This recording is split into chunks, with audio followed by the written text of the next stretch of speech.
How you doing? This is Black Shy Guy coming at you with another podcast episode. Hopefully you guys are enjoying your Sunday and the start of a brand new week for the majority of us. Basically all of us. Let's stop fronting. A lot of us do not start on a Sunday. We actually start on a Monday. Actually, I start work on a Sunday. That sucks freaking ass. I'm telling you. But listen. My week ends earlier than most of you guys, so you guys can't be making fun of me, you heard? You know what I mean? As we are in a freaking drought because it is pouring over here. I mean, when the rain is coming down, it's coming down. You understand what I'm saying? The rain ain't coming down regular. The rain is coming down like God himself is pouring a bucket of water on each of our heads. I mean, I've never seen a downpour like this in a while. I don't know if it's raining around your neck or what it was, but it's definitely pouring down over here. And as always, before we continue the topic at hand, I thank you for sitting at my table. And as usual, I want to thank all those who support my podcast. I really appreciate the love and the new love that I'm actually getting with a lot of newcomers. I really appreciate the support. As always, I thank all of you who take the time to grab a drink and enjoy the topic at hand that is being discussed in Chi-Town. I really appreciate the support. It's very much welcome. We are going to dive in on an episode, but before we dive in, I really want to say that we are being blessed with a couple of shows that are going to be delivered to us. Like I said on the last podcast, I'm glad about the Ahsoka episode, but I don't know if you guys know about the show called The Lioness. That show on Prime is amazing. I don't know if you guys are up on it, but make sure you check that out. That show is absolutely amazing. And, I mean, I was surprised by it. I think it's on the third episode now, but I've watched 2 episodes, and it has greatly exceeded my expectations. I mean, that show is amazing. And also, I'm glad about the trailer of Castlevania, which is on Netflix. I'm so happy about that. It took a long time coming, but finally we're getting a new season of Castlevania. And basically next month, the end of September, I believe. I believe we're getting that series in the end of September, because despite The Witcher coming out finally, I was not blown away by The Witcher. I mean, it's Henry Cavill's last freaking showing, but I'm not impressed. I mean, this last season has been very disappointing. The second half is coming up, and so far I have not been blown away. This season has been such a drag. It's just been highly disappointing. And obviously, we are finally getting... Prime is delivering a lot of good freaking shows, because The Invincible is also coming back with a brand new season, and that show as well is amazing. I don't know if you guys know about that season coming up. So that brand new season of Invincible is coming up, so make sure you keep your eye on that if you're interested in it. And if you don't know about Invincible, I really highly recommend that you check that show out. That show is really good. But anyway, let's get to the topic at hand. And the topic at hand is the University Penn State swimming team was utterly embarrassed by the fact that the school have not taken any action while they had to share a dressing room with a transgender. I know a lot of you guys know about this story, but this story is picking up a lot of wildfire because obviously it has to be addressed. Ladies of today need to be protected because obviously, I mean, and you know what's the funny thing before I continue? The ladies are not protected because there are other ladies themselves not willing to protect the young girls of today who are associated in sports activities, which is wild to me. Why wouldn't you want to protect your own? Why would you want a young girl undressing in front of a transgender female, basically a guy who considers himself a female? Why would you want a young girl, someone's daughter, someone's sister, to be undressing in front of an individual like that? And a lot of times, those individuals are not mentally there. They're dealing with mental issues most of the time. Let's be honest. A lot of time they're dealing with mental issues.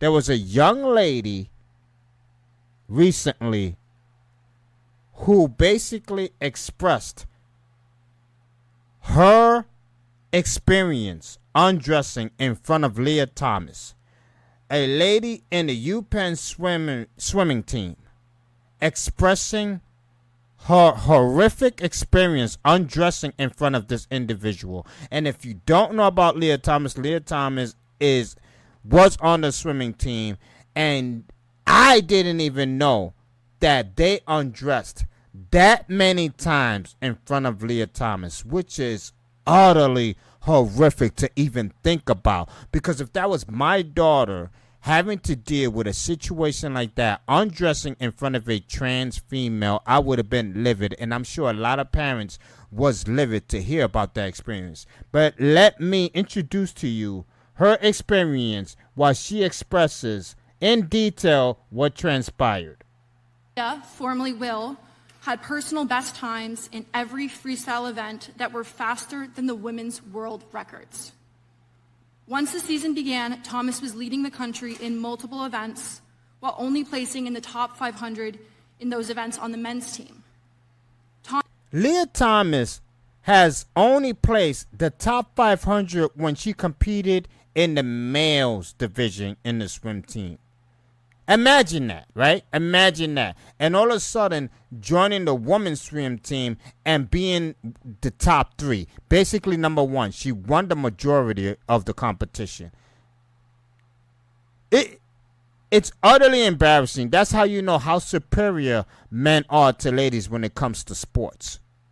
Thomas later became an NCAA champion in the 500-yard freestyle, the first NCAA champion in our women's team history program. While many of you already know this, what you do not know is the experiences of the women on the University of Pennsylvania swim team. My teammates and I were forced to undress in the presence of Leah, a 6'4" tall biological male, fully intact with male genitalia, 18 times per week. Some girls opted to change in bathroom stalls, and others used the family bathroom to avoid this. When we tried to voice our concerns to the athletic department, we were told that Leah's swimming and being in our locker room was a non-negotiable, and we were offered psychological services to attempt to re-educate us to become comfortable with the idea of undressing in front of a male. Can you imagine that? The Sports Athletic Commission offered them a psychiatrist, basically, so they can get used to undressing and understanding a transgender female. Can you believe that? Can you fathom you going for help and that's what they tell you? It is unexplainable.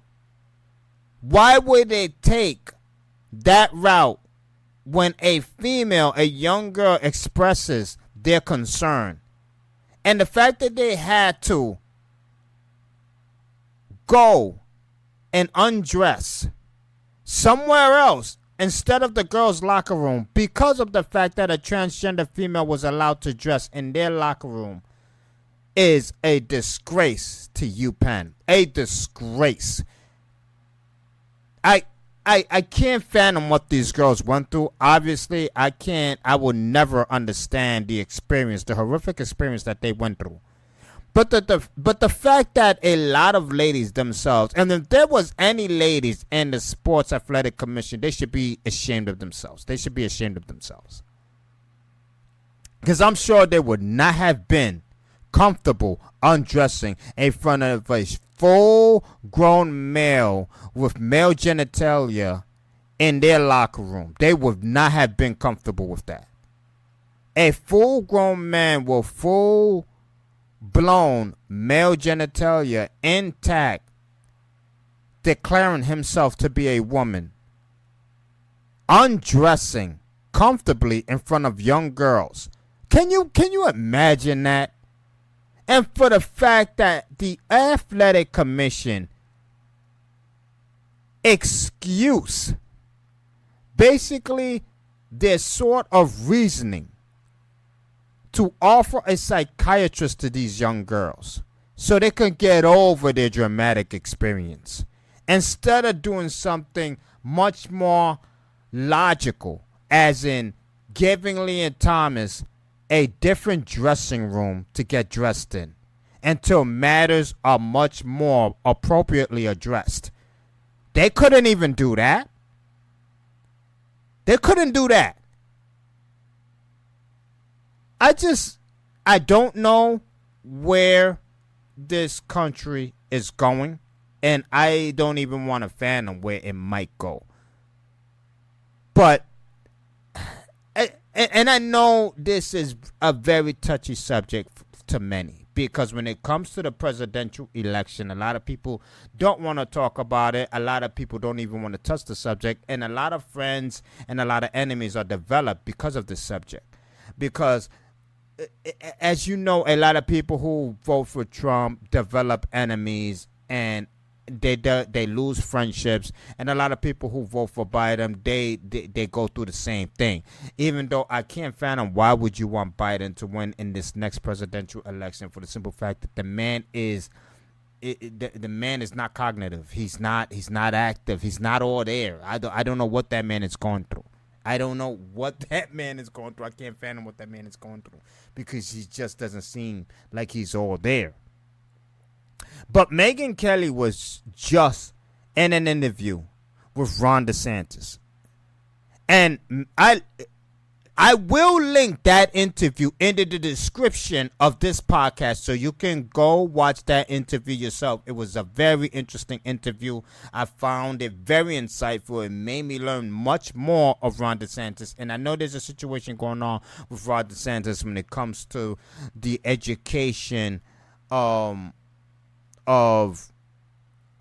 slavery and etc. I mean, I don't want to get into detail with that, because it is excessive, and it needs a lot of explanation, and a lot of people don't really understand the detail and what's going on there, and they're coming up with their own assumptions, which is ridiculous, which is utterly ridiculous. Because if you do your research, you will see that the media is just trying to create something that's not there whatsoever.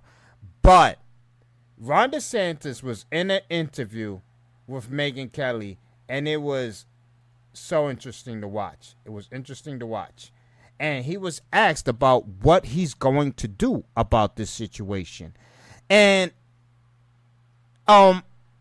if you don't know, Trump was asked about this situation as well, and he really didn't push as hard as DeSantis. I just didn't see him push as hard as DeSantis. And that got me worried. And I don't even want to go into detail of who I'm voting for, but I am interested in what more DeSantis has to say when it comes to his political run, because he's really starting to pique my interest, as well as someone else, which I wish not to discuss at this point in time.